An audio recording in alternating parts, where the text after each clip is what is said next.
അപ്പോൾ അത് ഏകദേശം 600 കൊല്ലം കഴിഞ്ഞതിന് ശേഷമാണ് ഇന്ന് നിലവിലുള്ള ഓൾഡ് ടെസ്റ്റമെന്റ് അഥവാ ജൂതന്മാരുടെ ഇസ്രായേലികളുടെ അവരുടെ അടിയാധാരമാകുന്ന ഖുർആൻ എഴുതപ്പെട്ടത്.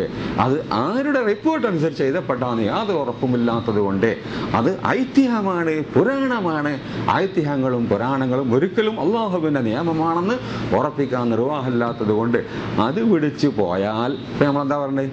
മറ്റ് മതങ്ങളെ ആക്ഷേപിക്കല്ല, മറ്റ് മതങ്ങളെക്കാൾ ഇസ്ലാമിൻ്റെ പ്രത്യേകത, ഇസ്ലാമിൽ പറഞ്ഞ നിയമങ്ങൾ സൃഷ്ടാവിൻ്റെ, ഈ ആകാശത്തിൻ്റെ ഭൂമിയുടെ സൃഷ്ടാവിൻ്റെ നിയമമാണെന്ന് ഉറപ്പുണ്ട്.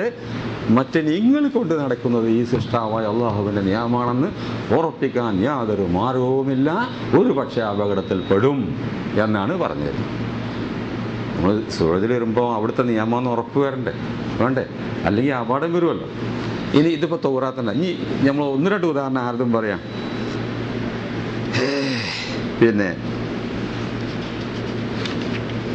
ഇഞ്ചീൽ, അതായത് ക്രിസ്ത്യാനികളുടെ ബൈബിള്, ആ ബൈബിള് ഇഞ്ചീൽ ഈസാ നബി അറിയോ? അറിയില്ല. ഈസാ നബിൻ്റെ ചരിത്രം കുറേ പല സംശയങ്ങളുണ്ട്. മൂപ്പരെ കുരിശിൽ ഇറക്കിക്കണോ, കുരിശിൽ കയറ്റി കൊല്ലപ്പെട്ടിട്ടുണ്ടോ? എന്താ എന്നോട് എറണാകുളത്ത് നിന്ന് വക്കീൽ ചോദിച്ചു, പിന്നെ ഈസാ നബി മരിച്ചെന്ന് ചോദിച്ചു. ഞാൻ പറഞ്ഞു അയാൾ ഏകദേശം 2000 കൊല്ലം മുന്നുള്ള ആളാണ്.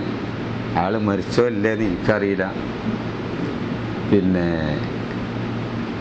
ചരിത്രങ്ങൾ പലതും കൊണ്ട് കാരണം. അപ്പോൾ ജഡ്ജി പറഞ്ഞു യെസ് എന്നാണ്, എൻ്റെ വക്കീലും പറഞ്ഞു യെസ് എന്നാണ്. കാരണം ഈ 2000 കൊല്ലം മുന്നുള്ള ആൾ ഞാൻ എങ്ങനെ പണി മരിച്ചിട്ടില്ല തീരുമാനിക്കുക. പിന്നെ റിക്കാർഡ് അങ്ങോട്ടും ഇങ്ങോട്ടൊക്കെ വെച്ചാൽ ഇവര് തൂക്കിലേറ്റി എന്ന് പറയുന്ന ശേഷം മഗ്ദലക്കാർക്ക് മറിയ കാണുന്നുണ്ട്. ഈ മഗ്ദലക്കാർക്ക് മറിയ ബൈബിൾ കൊണ്ട് തന്നെ ഉണ്ട്. ഇത് ഭാര്യയാണോ പറ്റിയാണോ ഒക്കെ പ്രശ്നം വരും. ഏതാവട്ടെ, ആ കാണുന്ന ബൈബിൾ എന്ന് എഴുതിയതാണ്? യേശുവിൻ്റെ ജീവിതകാലത്ത് എഴുതിയല്ല. യേശുവിന് കുറച്ചു കാലം പിന്നെ കഴിഞ്ഞത് കണ്ടിട്ടില്ല. എന്തോ ആവട്ടെ, അങ്ങനെ കാണാതെ 200 കൊല്ലക്കാലം കഴിഞ്ഞതിന് ശേഷമാണ് ഏതെഴുതിയിരിക്കണത്? ഈ ഇഞ്ചിയിൽ എഴുതിയിരിക്കണേ. 200 കൊല്ലത്തിൽ 5 റിപ്പോർട്ടർമാരോ 4 റിപ്പോർട്ടർമാരോ ചുരുങ്ങിയത് വേണം. അത് ആരാണ് എന്ന് ക്രിസ്ത്യാനികൾ ചോദിച്ചാൽ അവർക്ക് മറുപടി പറയാൻ കഴിയില്ല. നബിയിൽ നിന്ന് കേട്ടത് ഉമറാണെന്ന് നമ്മൾ പറഞ്ഞല്ലോ.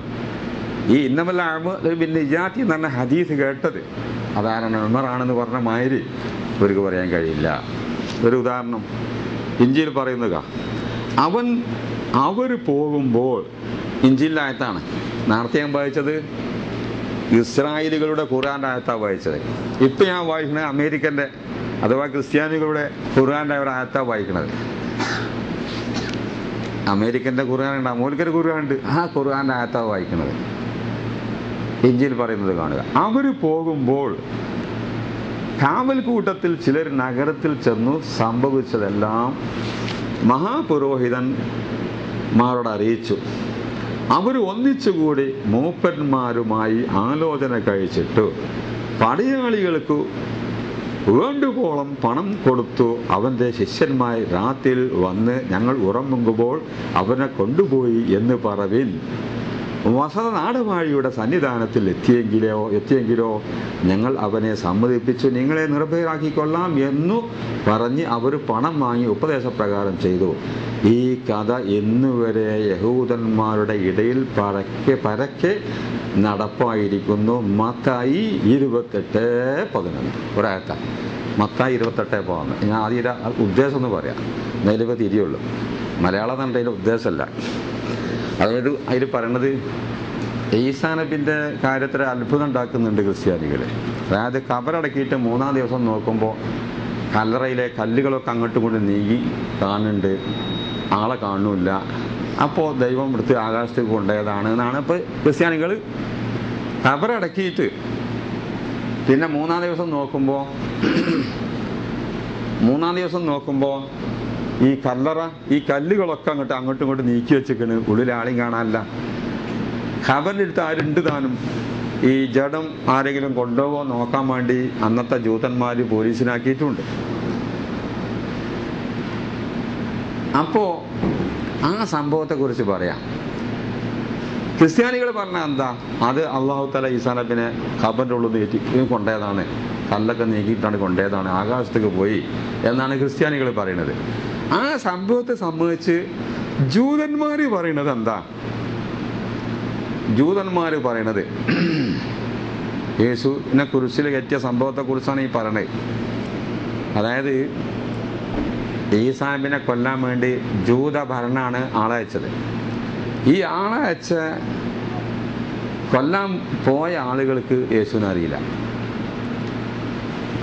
എന്നിട്ട് വാടക കൊലയാളികൾക്ക് ആളറിയില്ല, ഒരാളെ കാണിച്ചു കൊടുക്കണല്ലോ. ആളെ കാണിച്ചു കൊടുക്കുമ്പോൾ ആൾ ഒരു കൊല്ലുക. അതേമാതിരി ജൂതന്മാര് ഈസാ നബിനെ പിടിക്കാൻ വേണ്ടി പോയ ജൂതന്മാർക്ക് ഈസാ നബിനെ അറിയില്ല.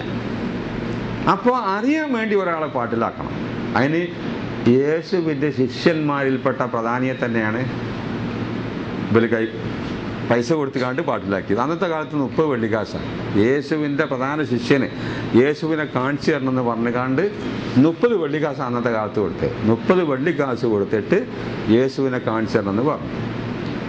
അങ്ങനെ ഈ പൈസ വാങ്ങിയ ആള് എന്താണ് കൊലയാളികളോട് പറഞ്ഞത്? യേശും ശിഷ്യന്മാരിരിക്കുന്ന കൂട്ടത്തേക്ക് ഞാനാണ് ചെല്ലും, ഇതാ യേശു എന്നാണ് പറയാൻ പാടില്ല, പിന്നെ എനിക്കിവിടെ ജീവിക്കേണ്ടി വരുമല്ലോ. അതുകൊണ്ട് ഞാനൊരു പോയിന്റ് എടുക്കും. നിങ്ങളിൻ്റെ ഒപ്പം ഉണ്ട്, ആളൊന്നും തിരിയില്ല, ഞാനും വന്നു അവരും വന്നു. ഞാൻ വന്നിട്ട് ഒരു പ്രധാനപ്പെട്ട ആളെ യേശുവിനെ പൊടിച്ചുകാണ്ട് തല പിടിച്ച് മാറ്റും, മുടി പിടിച്ചുകാണ്ട് മാറ്റും. ആ ആളെ യേശു നിങ്ങൾ മനസ്സിലാക്കിക്കൊണ്ടേ എന്നാണ് പറഞ്ഞു കൊടുത്തത്. ഇതൊക്കെ ബൈബിളിലുണ്ട്. അങ്ങനെ ഇവര് സാഹസ് കയറി ചെന്നിക്കാണ്ട് ഒരാളെ തല പിടിച്ചാണ് നാറ്റി. അപ്പം മറ്റൊരു മറ്റേ പോലീസ് ഒപ്പമുണ്ട്. പോലീസ് യേശുവിനെ വിളിച്ച് കണ്ട് യേശു ആളെ മനസ്സിലായല്ലോ. ഇയാള ഇരിക്ക, പിന്നെ പറയാനുള്ളതൊന്നുമല്ല, കയറി എന്ത് അല്ല കയറി. വാസ്തവത്തിൽ ഈ ശിഷ്യൻ യേശുവിനോട് നല്ല സ്നേഹമുള്ള ആളായിരുന്നു. വേറൊരാൾ പോയാലും യേശു പോകരുതെന്നുള്ള ചിന്ത ഉണ്ടായിരുന്നു. അങ്ങനെ ഇത് യേശുവിൻ്റെ തലയല്ല പിടിച്ച് നാറ്റിക്കണത്, വേറെ ആളെ നാറ്റിക്കണത്. അങ്ങനെ ആളെ കൊണ്ടുപോയി ആൾമാറാട്ടം അവിടെ നടന്നിട്ടുണ്ട്. അങ്ങനെ ഈ കൊണ്ടുപോയ ആളെ കുരിശിൽ കയറ്റി കൊന്നു കണ്ട് കബറിൽ വെച്ചു. ഖബറിൽ വെച്ചിട്ട് പിന്നെ യേശുവിനെ അവിടെ ഇവിടെയും കാണേണ്ടത് ആ മഗ്ദലക്കാരത്തി മറിയ പിന്നെ കണ്ടേ. അപ്പോൾ ഇനി ഇത് യേശു എല്ലാം നിന്നല്ലെങ്കിൽ നാളെ കള്ളി പൊളിയും. അതുകൊണ്ട് കള്ളി പൊളിഞ്ഞാൽ ഖബർ മാറിയിട്ട് ആളെ പരിശോധിച്ച് നോക്കും. പരിശോധിക്കുമ്പോൾ യേശു എല്ലാം അങ്ങ് തിരിയും. അതുകൊണ്ട് ഖബറിലെ ജഡത്തെ അവിടെ നിർത്താൻ പാടില്ല. ആ ജഡം എങ്ങനെയെങ്കിലും മാറ്റണം, ചേലൂരിനെ മാറ്റിയ മാറ്റണം, അല്ലെങ്കിൽ കേസ് തെളിയും എന്ന് ആര് തീരുമാനിച്ചു? ക്രിസ്ത്യാനികൾ തീരുമാനിച്ചു. അങ്ങനെ ഖബറിൻ്റെ അടുത്ത് പട്ടാളക്കാർ നിൽക്കുന്നുണ്ട്. അപ്പൊ പട്ടാൾക്കാർക്ക് വേണ്ടുവോളം പണം കൊടുത്ത് ആ ജഡം അവിടുന്ന് മാറ്റി. ആ ജഡം പിന്നെ എന്തായെന്ന് അറിഞ്ഞില്ല. ഇതാണ് ജൂതന്മാരുടെ അടുക്കൽ ഇന്ന് വരെ യേശുവിൻ്റെ ഉയർത്തെഴുന്നേൽപ്പിനെ പറ്റി ജൂതന്മാരുടെ ഇടയിൽ പ്രചാരത്തിലുള്ള കഥ. ഇഞ്ചിയിലെ ആയത്ത. ഈ ആയത്ത് എന്നിറങ്ങണം. യേശു മരിച്ചത് എങ്ങനെയാണ് എന്നതിനെ സംബന്ധിച്ച് ജൂതന്മാർ പറഞ്ഞുണ്ടാക്കിയ ഇന്ന് വരെ പറഞ്ഞുണ്ടാക്കിയ ഇങ്ങനെയാണ്. ഇപ്പം നമ്മൾ ഈ പറഞ്ഞ മാതിരി ഇങ്ങനെയാണ് പറഞ്ഞുണ്ടാക്കിയത്. യഥാർത്ഥം അങ്ങനൊന്നുമല്ല, ആകാശത്ത് ഉയർത്തപ്പെട്ടതാണ്.